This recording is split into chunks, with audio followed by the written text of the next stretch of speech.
Hello, I'm Jim Cuno, president of the J. Paul Getty Trust.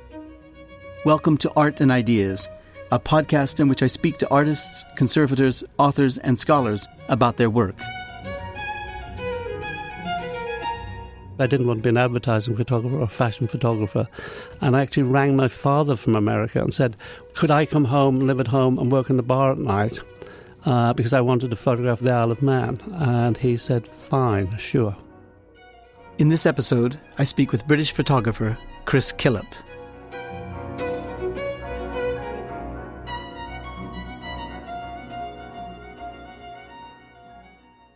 When the steel, ship and coal mining industries of England went into decline in the 1970s and 80s, Chris Killip was there with camera in hand. His intimate photographs of the working class are captured in a book titled In Flagrante, often considered the most important photography book to document the devastating impact of deindustrialization in northern England. The intimacy in Chris's portraits is immediate. His subjects are caught mid-act and mid-emotion, and one can feel the reality of the grit of his scenes at first glance. A boy with rubber boots lying with his head in hand at the base of a mountain of coal, cars and trucks in the faded, stagnant background. A woman hunched over, sitting on a curb, her head bowed dejectedly, and her arms draped hopelessly over her legs. A shadow of a figure, presumably Chris, and a camera angle into the scene from below. He lived with the communities he photographed for months, to gain their trust and, in his words, to get under the skin of the place. And the results speak for themselves.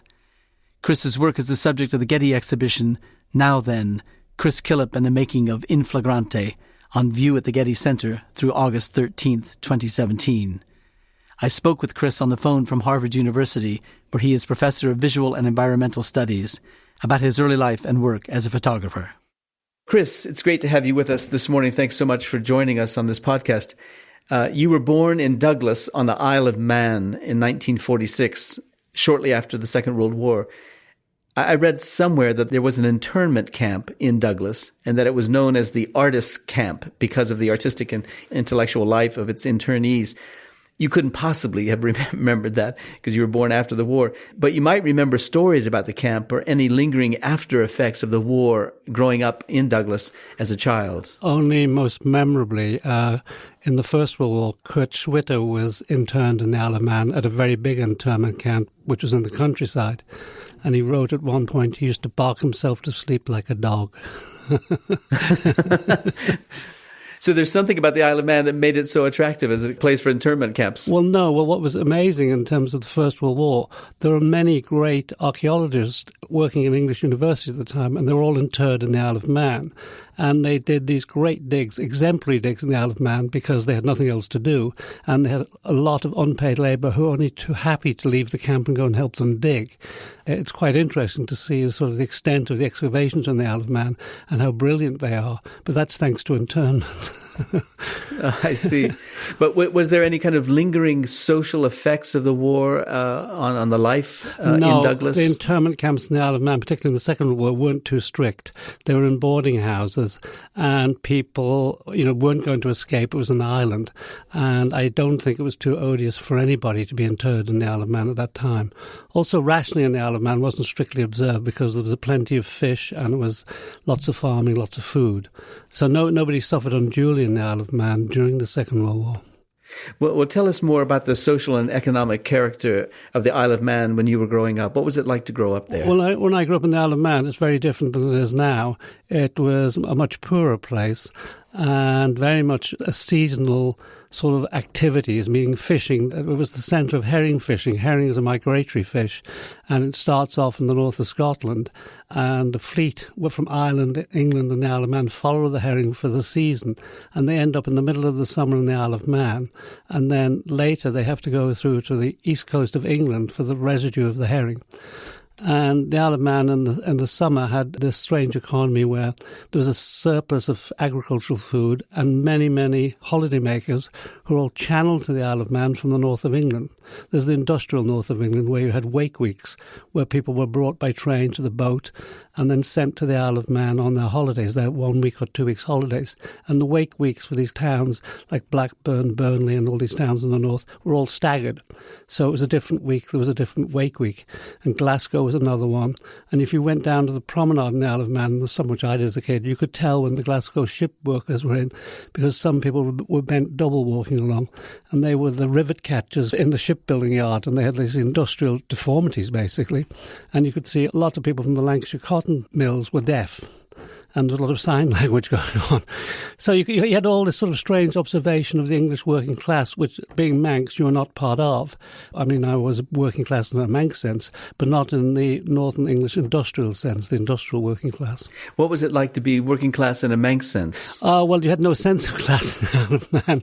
I mean, I grew up in a fishing village, Peel, on the west coast of the Isle of Man, and everybody went to the same things. So there was not a class division, and I was very unaware of class as a child. I was only more aware of class when I left and came to London when I was 18. I didn't have much class sensibility as a child. My father had a pub, which was the centre of the town, and everybody drank in that pub. So I mean, when I was at school, the school teacher used to tell me if I didn't pay attention, I'd end up with the trash men. Well, actually, all the trash men drank in my pub, and I liked them all. I knew them all. I knew they weren't stupid. Or if I wasn't careful, I'd end up on the quay with the fishermen. Well, I knew all the fishermen because they drank in my father's pub, and I knew they weren't stupid. So I became rather at odds with school and attitudes towards brains and education. Did you have a real clear sense of yourself as a Manx? And if so, yes, what did that mean? Well, that was instilled in me by my late father. My father was passionate about the Isle of Man. And so every Sunday we used to go on these amazing routes with my father to find various obscure archaeological sites. And the car got stuck many times. And my mother was always berating my farmer. The farmer had to come out yet again to dig us out of a ditch or pull us out of a river. My father loved all these jaunts on a Sunday. And unwittingly, I grew to know and like and then love the Isle of Man. And a lot of it's due to my father and his absolute enthusiasm for the Isle of Man. What was your schooling like at the Isle of Man? Abysmal. I went to the same school, Douglas High School for boys, as Frank Kermode. And if you... Oh, really? Yeah, he writes very well about it in his autobiography, a very strange autobiography, which is just of a few incidents in his life. But it wasn't a particularly good school, and I unknowingly was dyslexic, so I had rather a tough time of it at school. And I left when I was 16, which was the earliest time I could leave. So Frank Kermode was older than you, but Did you know his family? My mother was friends with his sister, so I knew of him. And my cousin, Charlie Quirk, was also the preeminent English linguist at London University. He was Charlie Quirk, who later became Sir Randolph Quirk, who is now Lord Bloomsbury. But to me, he was Charlie Quirk. And it's strange to me that the two doyens of English language and literature both came from the Isle of Man. And I've never been able to sort of like resolve this in my own head, except I know that the oral tradition was quite important to them both. Well, you left school, as you already said, at age 16, and you left to become a trainee as a hotel manager. Correct. Was there anything that you saw or heard in the hotel that attracted you to the intimate dramas of people's lives of a kind that you would document in photography? Not really, but I ended up in the kitchens, which were very dramatic and very tense. And I enjoyed it quite a lot. But my father sort of came to me one day and said he'd been talking to people in the brewery in the Isle of Man, and they told him that if I was going to make a go of it, the best hotel schools were both in Switzerland, and he was prepared to pay for me to go to these schools, which actually made me think really hard, because although I liked what I was doing, I knew I didn't want to do it for the rest of my life. And I had seen a photograph by Henri Cartier-Bresson when I was looking through a copy of Paris Match to get to the cycling pages for the Tour de France. The photograph was Boy with Two Bottles of Wine, Rue de Mouffetard, 1954. And this image stopped me because it really puzzled me. I liked it an awful lot, but I also didn't know why I liked it. I knew it wasn't a snapshot for some reason, but I didn't know why I thought it wasn't a snapshot. And so for me, it was just very intriguing. I couldn't have articulated my feelings about it, but I was mesmerized by it. And I sort of felt up against the wall of my father with this very kind gesture to send me off to Switzerland. He was going to pay for it. And it was something I didn't want to do. So I went to my father and told him I was going to be a photographer. And he was quite puzzled. He said, but you don't have a camera. I said, I know. He said, you haven't taken a photograph. I said, I know, but that's what I'm going to do. And so he nodded. And I became a beach photographer in the Isle of Man, photographing people on the beach, holidaymakers. And I saved my money, and then I left for London. I think it was October 1964. And you were 18? I was 18, and I suppose, looking back, quite naive. I arranged to meet a friend who was going out with the sister of my girlfriend at the time. He was from Birmingham. I arranged to meet him under the big clock at Charing Cross Station. I assumed there was a big clock. I didn't actually know. And on a Saturday, and he didn't turn up. And I was so flabbergasted. I didn't know what to do. I slept in a doorway that night. I put all my luggage in the left luggage and sort of wandered the streets. And I was so sort of confused. I didn't even stay in a hotel or anywhere. And the next day, I was walking down Oxford Street and I bumped into him. I couldn't believe it. And he was a day late and in the wrong place, and I actually bumped into him. And so we got a place together, and I went to the library and made a list of what I thought were the 50 best photographers in London. And I can remember number 1 was David Bailey, very famous photographer at that time. And number 2 was Terence Donovan. Number 3 was Brian Duffy, and so on. Then my nerves failed, and I knocked on the door of the 50th photographer because I felt I didn't know anything. And I hadn't a job, and I knocked on 45 doors and no job. And when I knocked on the sort of 46th door, it was 46 Tite Street, the former home of Oscar Wilde, and it was the studio of Adrian Flowers. And the girl who answered the door said, where are you from? I said, the Isle of Man. She said, I thought so. She said, come in. And it turned out her boyfriend from college was from the Isle of Man, and she liked me. And she said, come back tonight, I'll talk to Adrian. So I went back that night and met Adrian, and he said, oh, is this him? And he said, yes. Anyway, he had 3 assistants, but he hired me. He didn't need me, but he hired me as the 4th assistant. I went in on the Monday morning, first day of my work, and my knees started. I just felt so faint. He had his reel-to-reel tapes of all this jazz, and he was playing Art Tatum's 14 Variations on Over the Rainbow, and I felt so completely out of my depth. I can remember feeling panicked that I knew nothing. But I recovered a bit in the morning, and at the end of the week, Adrian said to me, you know about food. Can you organise some food tonight for a little party? I've got 2 friends who are married in Israel, and they have no photographs, so they're coming tonight, and I'm going to photograph them. So I ran off and got the champagne and made canapés and sort of ran around. And then at 6 o'clock, the door burst open, and in came Jacqueline Dupre and Daniel Barenboim, and they were already drunk on love. It was amazing. And I was running around with the champagne thinking, well, life's really quite good.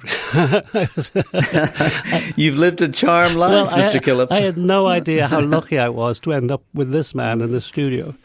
Tell us about him, Adrian Flowers. He'd become a photographer during national service in the RAF, along with Len Dayton and a very famous designer called G. Ray Hawkey, and they were all still friends. And Adrian was a famous food photographer. We also did all the adverts for Benson Hedges cigarettes. It was a hardcore advertising studio, but he also did editorial for The Observer. And I can remember the food writer for The Observer was a terrible man called Clement Freud, brother of Lucien, but Lucien is very estranged from Clement. One day we had to do an omelette, and Adrian didn't hire a home economist to make the omelette, he hired me. And Lucien Freud was very, very angry that he hadn't hired a home economist, and only his assistant was going to make the omelette. And as luck would have it, I made the most perfect omelette I've ever made in my life for the photograph. And Adrian was bending over photographs, and he was looking down, and he kept winking at me and laughing.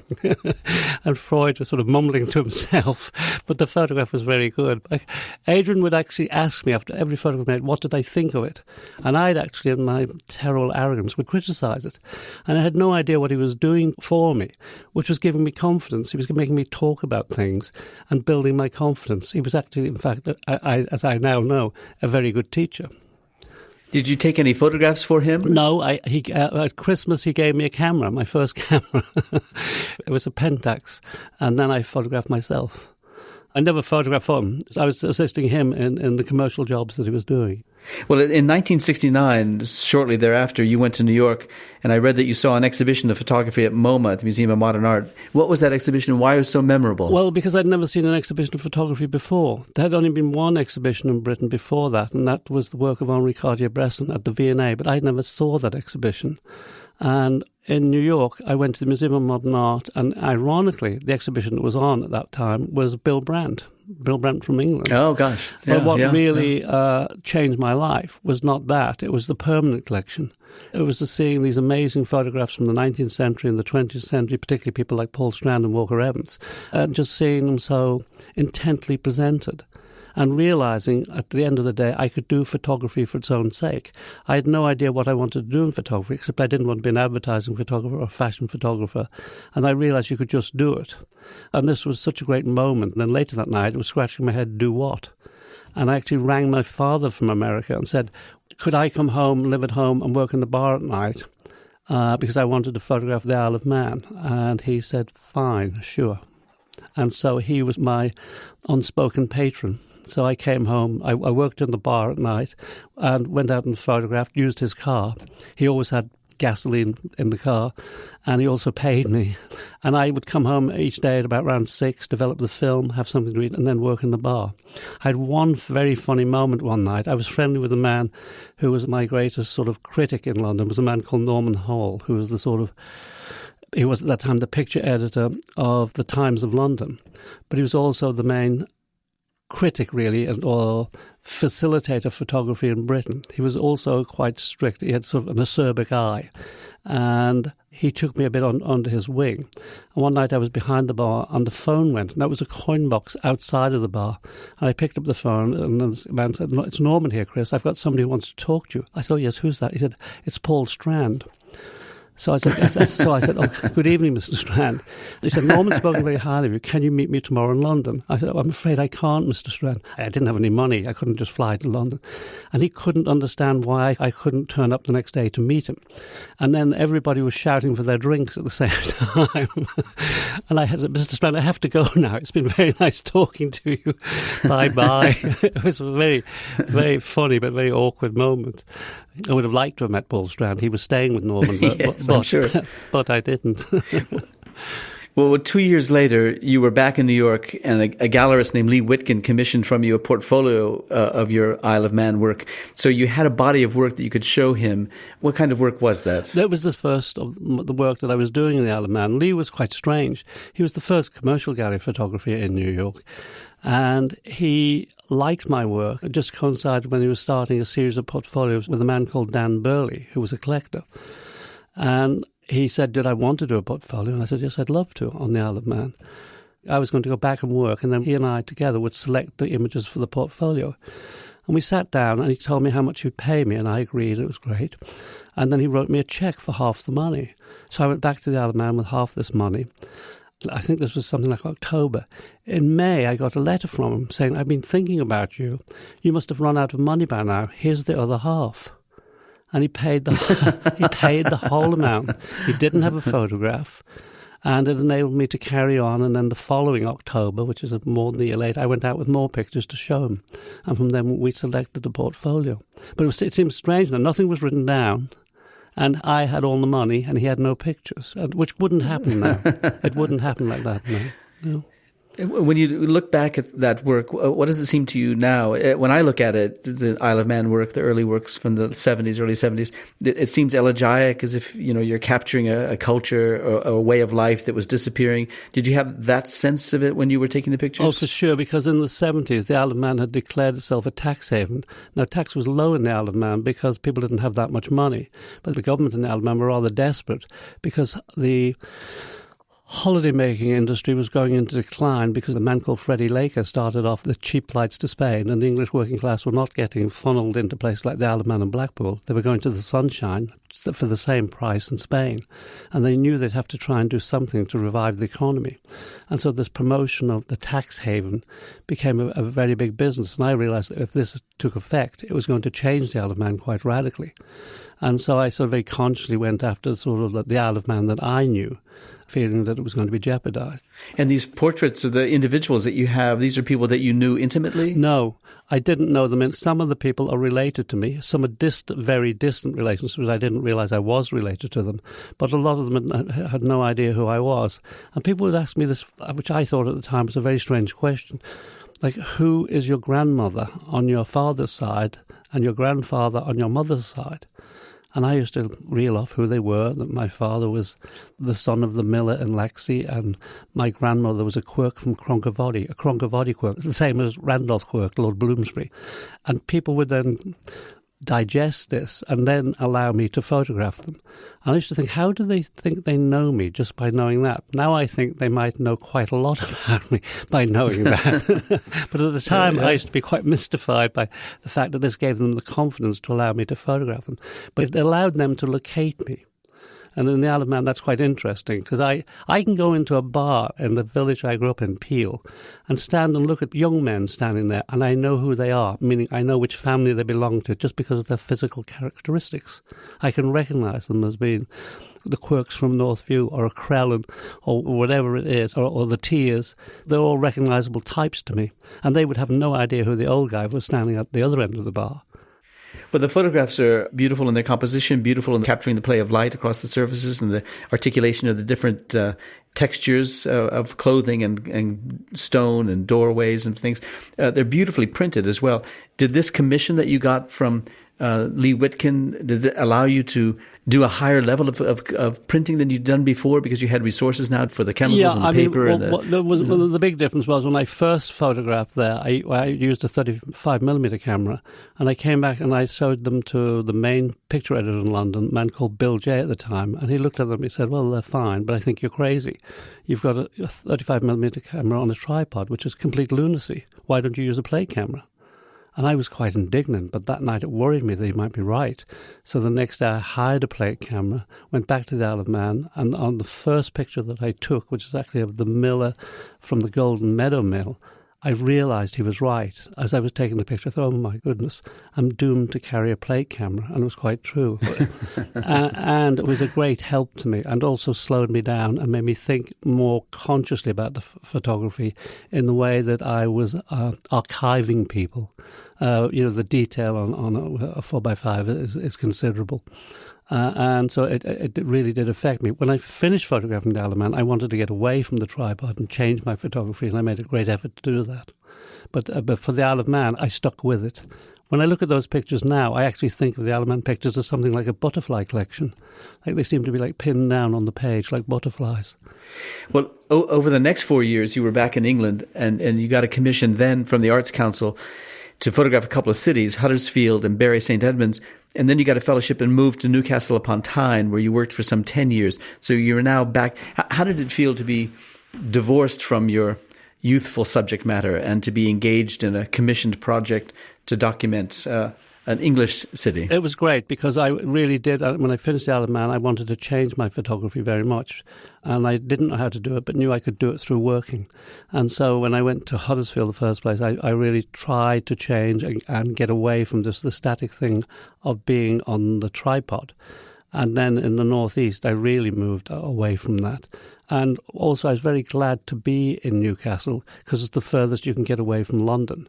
I wanted to work unobserved and just work, not be involved with anything to do with London or a career, meaning that I had enough money from the fellowship not to worry about money and to spend that money just on my work. And so it was a great sort of energised burst of work. I didn't think I was ever making much progress, but when that eventually you look back and you see you have made some progress. But it was just this great opportunity, financial opportunity, just to work unencumbered. Tell us about your working process, and then tell us about the progress that you made as you described it. Well, my working process was just to be involved. I photographed a pipeline which went from the east coast of Scotland to Bishop Auckland in the northeast of England. And that was going to last for 2 years. So I had to spend 20 hours a month working for the gas board, and I religiously did this. I made a very good documentation for them of the pipeline being built, but I also got to see the countryside and other areas because of travelling for the gas board, and had a very good idea of the physical look of the area. And then when I was photographing myself, I'd pick specific areas and really, really photograph in them. There was a great difficulty I had when I was photographing when things weren't going well. I'd move to another area. So I had this discipline. I would name a street that I was going to photograph the next day. And the deal was I couldn't leave it. I'd get there at 8:30 in the morning, and I was not allowed to leave till 6 at night. It was to stop me from thinking that the grass is greener somewhere else. So I'd get there and I'd sit in my car, smoke a cigarette, fiddle with the radio, And eventually I'd get out, and it might be raining, I might start to photograph, not know what I was doing, and then I'd find something to do, and by the end of the day I was sort of in a groove because I'd found something. And I found that just sticking with things was a big help to me. But when you went back to your flat or your room, wherever it was you were staying, did you print them out in any kind of way? In the Isle of Man, I didn't have any money. So I used to develop the film at night and look at the negatives and then go and work in the bar. And then the next day, I select an image to print, and I'd put that in a box that I was going to take to London in the summer to go and print. And I didn't look at this work again until I went back into the Isle of Man archive when I was doing my retrospective exhibition, and I was surprised how many images I found that I liked and hadn't printed at the time, and I had no idea why I didn't print them at the time. That's so interesting to me. Let me ask the question, it was such a naive question. I assumed a photographer, therefore you, would take a picture, develop the film, print it, and look at the printed film. But you're telling me that you could see in the negative itself qualities that would allow you to identify that as going to be a particularly good image. Did you actually look at the negatives, and was that sufficient? I thought it was at the time, but with hindsight now, going back to look at the whole archive, I was right about 85% of the time. But the other 15% that I missed are very interesting pictures to me now, and I have no idea why I didn't select them. So it's great to go back to the archive to find these things that I had overlooked or had put to one side at the time. My reason for not making prints, I had no darkroom and I had no money. So what I do, I take these negatives that I'd selected to print, and I'd go to my friend in London, a photographer called Hiroshi Yoda, and I'd use his darkroom. I took a sleeping bag. I was conscious I didn't want to ruin his life or hog his darkroom. So I'd print for 12 or 15 hours, 16 hours to go, fall asleep on the floor in my sleeping bag, get up and start printing again, and as fast as I could within a week to make the prints that I'd come to make. Then I'd go back to the Isle of Man again. I had limited resources and I just tried to make the most of things. But I'm very glad I did the retrospective and went back to look at the work again. I actually made a set of 250 prints, and they were scanned, for the museum in the Isle of Man. And they now have this archive. They have the prints and they have the digital files, because I want that work to be in the Isle of Man. So I was very pleased about moving this work away from me and locating it back in the Isle of Man in the Manx Museum. When you were at the Isle of Man and now when you're in the north of England, did you have a chance to look at the work of other photographers? Yeah, I was looking at lots of photographers. I was a subscriber to a defunct magazine called Camera of Switzerland. There was a magazine in England called Creative Camera that was very important to me. And also I was in dialogue with other photographers. Different people stayed with me. I'm big friends with Joseph Koudelka. When did you meet him? And how did you meet him? I met him in about 1971 when he first came to Britain. When he was, I think in 1970, he landed in Britain as a stateless person. And I met him at David Hearn's apartment, the Magnum photographer. And we became friends. He introduced me to the mother of my son, Marketa Luskacheva. And so he's sort of part of my life. He came up to Newcastle in 75 when I was working there, and he sort of sat with me and said he thought it would be a good idea if I stayed here for a long time. He said that if you sent 6 Magnum photographers who were very good photographers to Newcastle for 6 weeks, he felt inevitably they would take sort of similar pictures and only be able to go so far in 6 weeks. But if I stayed 6 months or 16 months or 2 years or more, something different would happen. I'd get up more under the skin of the place, and I would be able to do something that you couldn't do in 6 weeks. I would know the place. I would be able to accept certain things about the place which as an outsider you were unable to accept. Meaning for me it's very interesting to look at Paul Strand's photographs of Mexico compared to Manuel Alvarez Bravo's photographs of Mexico, to see how Strand, a card-carrying member of the Communist Party, so this is very ironic, how he beautified poverty and beautified suffering and simplified Mexico and the Mexican people. And when you look at Manuel Alvarez Bravo, you see the pictures are often quite ambiguous. He's able to accommodate ambiguity. But sometimes when you come to a place with your own prejudice, initially you've got a fixed view about what you're going to do and what you're going to take from the place. And you don't like ambiguity. It's not in your fixed image, the baggage that you brought with you. But if you stay in a place for longer, that sort of goes away more and you can embrace the ambiguity of a place. And that's what Koudelka was hinting at. He didn't articulate it like that, but I now see it as that. And tell us how that worked for you, because this idea that you got under the skin seems so appropriate when looking at these photographs of the young people. We should also acknowledge that this is marching on to the Thatcher years and the effects of the economy on these big industrial sites and so forth. Yeah. Talk a bit about that. Well, Newcastle was a part of the great historic industry because it had coal and because it had iron ore. So what you had is through the coal mines, you had shipbuilding, you had steelworks, and you had these massive industries, which were very dominant in the area. They were massive employers, historically very important. There was a lot of tradition and skill in these industries. And they were, they say, don't bring coals to Newcastle. It's how the place was formed. It's its reason for being, with all these heavy industries. When I was photographing, you knew things were going to change, but I had no idea all this was going to happen so dramatically and so quickly.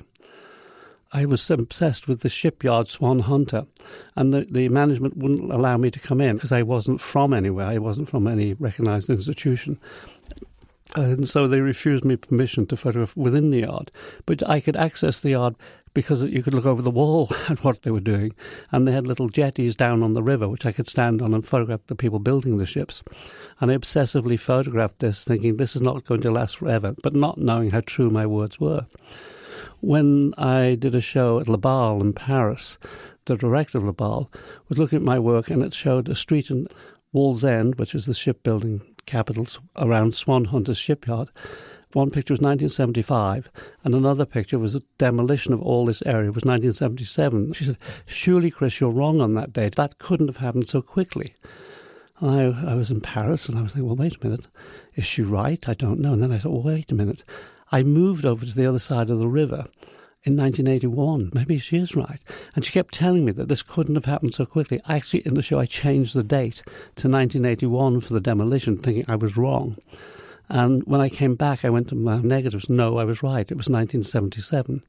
And it did happen that quickly. And it is shocking to me now to think that all this happened that quickly. It's strange going back to the archive. I keep returning to it because I've become more interested in the shipbuilding pictures that I have. And at the time, I didn't use many of them because I didn't want to be thought of, I think, as an industrial photographer or something like that. But anyway, I found these really interesting pictures of the ships being built, which I knowingly documented, thinking this wasn't going to last in this way. And I'm very pleased. I've been making little books myself on Blurb and assessing this work. But the next pictures nobody's seen. I've got a whole set of pictures I've never released, which I'm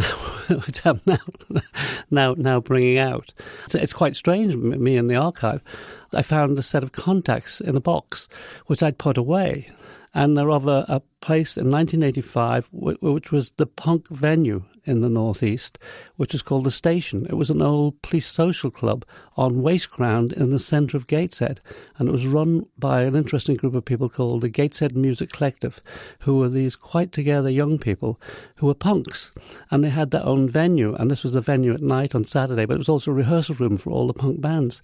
And I photographed there in the summer of 1985, but only took 2 images from that. There's only 2 that have ever been published. I made a book now online, I'm waiting for it to come back, of 54 images. I think it's an interesting book on this one place. But so sometimes I'd done more than I realised. I mean, I have them in the archive, and I've no idea why I haven't gone back to it until now, but I hadn't. And so I'm now very pleased to find these things. It's like a new discovery. But every time I look at the pictures, I can remember the making of them in this place. And the photographs are all black and white? All black and white. These are all with flash, and they're all with a 5x4 Linhof. So the detail is quite extraordinary in these pictures. They're a very strange set of pictures. It was a very lively place. I'd been trying to photograph nighttime music in Newcastle, and I kept coming back to this place because it was the most exhilarating and the most strange of anywhere. But all these pictures, the fact that they're taken in black and white seems to distance them from current reality. That seems to have captured them at a moment of time, as if that time is now lost as a result. Because if it were in color would have some sort of continuous relationship to the world we see on a daily basis. Were you interested in the black and white for that reason, or for just the formal qualities of the textures and the lights and the shadows? Well, often the reason for me photographing in black and white initially was probably to do with economics. That color was prohibitively expensive for someone like me. That was much more practical to photograph in black and white. Then it became this understanding that the black and white was so interesting because of its relationship with history. I mean, the colour always somehow seems to locate the image, even if it's from the past, it locates it more in the present. But black and white does this distancing. It's an abstraction of reality, and in turn, as we're used to seeing black and white, it seems to have this very strong location with history. Black and white images inevitably seem to be historical documents. My real liking for black and white was the way it was removed from reality. It was one step removed. It was an abstraction of reality. And that's what I liked so much about black and white. These pictures that we've acquired for the Getty Museum here at the Getty Center, 50 prints from the series called In Flagrante. I'm interested in that title because I think it means something like caught in the middle of a criminal offense, but it's also used to suggest being caught red-handed or even caught in the middle of a sexual act. And that seems to be what's happened in these pictures. These pictures, you've caught someone just on a crime has just been committed or an event is about to be committed. Tell us about the title, In Flagrante. Well, In Flagrante is usually used in legal terms and most commonly in divorce cases where somebody is caught in flagrante delicto, caught in the sexual act. And so it's like the evidence of that. And I've sort of taken the sexual connotation out and just have it as caught in the act. It was very difficult to think of a title. Using a Latin title for me was quite interesting because I didn't want it to be just dismissed as the North. You know, in England you can dismiss everybody. You can dismiss things when you say, oh, it's from the North, meaning, oh, we all know about that. I also thought it would be a little bit intriguing for people, the title, but it didn't say this is the North of England, although every subject in it is from the North of England, I think minus one picture. Were you ever aware of Benjamin's sort of description of Atget's photographs as seemingly to have been taken as a crime, had just been committed or something such as that? Yes, and all photographs, in that sense, are evidence of the crime. They're all evidential. All photographs are also historic in the sense that you can't bring that moment back. You're photographing a moment that at the moment you photographed, it's gone. I can understand why people can have religious objections to photography, that it's a sacrilege. You're flying in the face of the maker by believing you can stop time, which of course you can't. Yeah. You've been living in Cambridge, Massachusetts now for the last 20 years or so, obviously therefore far from the source of your early work, whether it was in Isle of Man or the north of England. How has your work changed living abroad and living in Cambridge, Massachusetts in particular? Well, living in Cambridge hasn't changed my work in that sense. People ask me when I'm in England, how do I like living in America? And I say, it's very nice. I can't tell what I think is the truth. What I'd like to say is I don't live in America. I live in Harvard. I live in the Ivory Tower, which is not America. I have no knowledge of America in that sense, that I've never lived in it. I've lived constantly for 26 years in Cambridge. I can't say that to people because it sounds absurd. But an American might recognize the truth in that Cambridge isn't America. My wife comes from Omaha, Nebraska, and it's a very different kettle of fish than Cambridge. And LA is a very different place than Cambridge. Even if I lived in the centre of Boston, that would be very different, but I don't. I live 4 minutes from Harvard. Are you taking pictures in Cambridge? No, I take family pictures, but I don't go out and photograph in Cambridge, no. And what I've done traditionally is leave America in the summer and go away and photograph. Particularly when I was more involved with the department as chair and stuff like that. It was great to escape. And that's how I ended up photographing in Ireland for 5-6 years, because it was just my way of getting away in the summer and being somewhere completely different and sort of forgetting about Cambridge and America and concentrating on something else. Well, we're thrilled to have the collection of In Flagrante, the 50 pictures, the prints in the collection of the Getty Museum, and to have the exhibition coming up. Tell us what your expectations are for the exhibition, how it is that you imagine it being installed. What do you want to make of the space of the Getty Museum for the presentation of your photographs? Well, in many ways, the exhibition is a dissection of In Flagrante. It's showing what went into the making of it. So within the exhibition, there are going to be contact sheets. Then there will be these little things called work prints, the prints that I made, and other photographs, the ones that are not necessarily in Flagrante, but are from bodies of work that I was working on, that I then made like a great commitment to certain things, like the people who get coal from the sea, or the fishing village of Skinningrove. And I extracted certain amount of pictures from that to put in Flagrante. There are no titles in the original In Flagrante. And so it's quite nice to contextualise the work in a much broader sense. So that'll be interesting for me and for other people, I hope, too, as well. Yeah. Well, we're thrilled, Chris, to have the pictures here, as I said, and it'll be great to see them on the walls of the museum. So thanks for all of that work and making it possible for us to perpetuate them here in the Getty Museum, but also thanks for the time this morning on the podcast. It's always great talking to you. Yeah, I look forward to seeing the show. And very good to talk to you too, Jim.